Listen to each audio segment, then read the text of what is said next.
Di sesi ini kita akan melanjutkan terkait tentang filosofi perencanaan lentur balok komposit. Di sesi-sesi sebelumnya kita sudah sering membahas tentang keunggulan dari balok komposit. Dan kita juga sudah bisa simpulkan bahwa ketika sebuah balok komposit antara balok WF dengan plat beton kita jadikan sebuah komposit, kita jadikan satu, kemampuan tahanan rencana dari profil dan ukuran balok yang sama dengan perbedaan yang satu di komposit dan yang satu di non-komposit, ternyata kemampuannya akan jauh lebih baik dan jauh lebih kuat terhadap tahanan rencananya. Bahkan di beberapa penelitian, balok komposit dengan profil dan ukuran balok yang sama, yang satu di komposit dan yang satu tidak di komposit, kemampuannya bisa naik hingga 1,7 kali lipat dari kemampuan yang non-komposit. Pada umumnya, perencanaan balok komposit tidak memperhatikan masalah stabilitas. Sebenarnya tidak memperhatikan masalah stabilitas. Kalau kita masih ingat di perencanaan balok build-up maupun perencanaan balok yang buatan pabrik, kita selalu tes atau mendesain, menghitung terhadap adanya resiko tekuk lokal maupun juga tekuk global seperti lateral torsional buckling.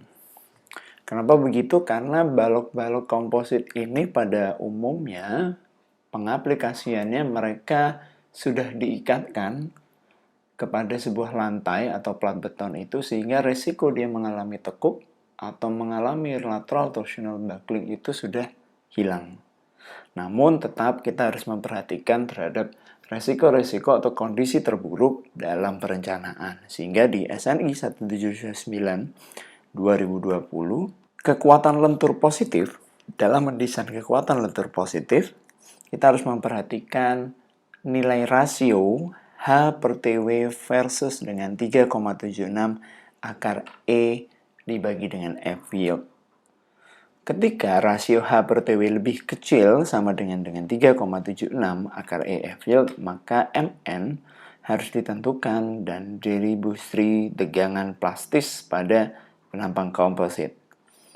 Sedangkan pada rasio H per TW lebih besar dari 3,76, maka MN harus ditentukan dari superposisi tegangan elastis dengan memperhitungkan efek penopangan untuk keadaan batas leleh. Jadi, pada kondisi pertama, kita bisa menggunakan atau melakukan perencanaan dengan menggunakan metode plastis. Kita bisa push, kita bisa paksa komposit ini hingga pada kondisi plastisnya. Namun ketika rasio H per TW-nya lebih besar, maka dia hanya mampu pada saat kondisi elastis. Untuk rasio H per TW yang lebih kecil sama dengan 3,76 akar E dibagi dengan F yield, di mana E adalah modulus elastisitas baja dan F yield adalah tegangan leleh baja, kita akan melakukan perencanaan dengan kondisi plastis.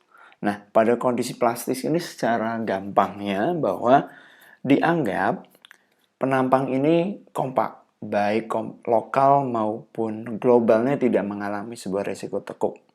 Sehingga baik sayap maupun badannya sama-sama compact. Dengan memperhatikan kondisi batas plastis dari salah satu dari kedua material yang ada. Jadi bisa saja kita memperhatikan batas pada baja dan kita juga memperhatikan batas pada beton. Jadi ketika nanti salah satu sudah mencapai kondisi batas plastisnya, maka dia akan mengalami kegagalan plastis. Namun kita tinggal lihat material yang mana yang akan menyentuh kondisi plastisnya terlebih dahulu. Nah, momen plastis ini juga disupport pada kekuatan geser strutnya, yaitu di mana V sama dengan gaya geser nominal kompositnya. Dan nilai Vxn dihitung berdasarkan pada nilai terkecil dari satu, kondisi beton yang mengalami pecah atau fracture retak. Kedua, kondisi profil baja yang mengalami leleh. Dan ketiga, diakibatkan kuat geser total dari shear strutnya. Jadi dalam perencanaan ini, kita akan melihat dari ketiga opsi ini mana yang akan mengalami kegagalan terlebih dahulu. Apakah shear strutnya, apakah profil baja yang mengalami leleh atau kondisi saat beton itu mengalami pecah. Kondisi beton mengalami pecah, Fx and C merupakan mutu beton dan AC merupakan luas plat yang ada di beton dikalikan terhadap dengan BE atau lebar efektif. Ketebalan dikalikan dengan lebar efektif.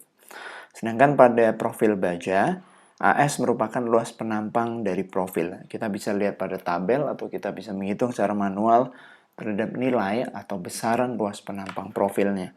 Sedangkan untuk kuat geser total shear stud berdasarkan dari sigma Qn dari stud. Dan hal ini sudah diatur pada SNI 1729 mengenai kondisi stud. Pada kondisi perencanaan plastis, kita fokus pada yang disebut dengan garis netral axis plastis. Jadi kita akan mencari di mana posisi garis netral axis plastis. Ada 3 kondisi di mana garis netral axis itu bisa berada, yaitu di kondisi 1, di mana netral plastis berada di dalam plat beton, kondisi netral plastis berada di area sayap baja, dan kondisi netral plastis berada di area badan baja. Ketiga kondisi ini bisa kita lihat dari nilai rasio perbandingan antara T dengan C, di mana T merupakan hasil perkalian F yield dikalikan dengan AS, dan C hasil perkalian dari 0,85 dikali dengan F aksensi dikalikan dengan AC. Ketika kondisi 1, kondisi 2, dan kondisi 3 sudah kita temukan, maka perhitungan perencanaan untuk tahanan rencana dari balok komposit plastis ini bisa kita perhitungkan. Di mana untuk kondisi 1 kita memiliki rumus seperti ini. Garis netral plastis itu yang berwarna hijau, dia berada di area beton atau mungkin tepat di antara beton dengan bajanya. Di mana rumusnya sama dengan momen nominal sama dengan momen plastis sama dengan F yield dikalikan dengan AS dikalikan dengan Y2 ditambah dengan setengah kali D dengan kondisi variabel yang berada di bawahnya.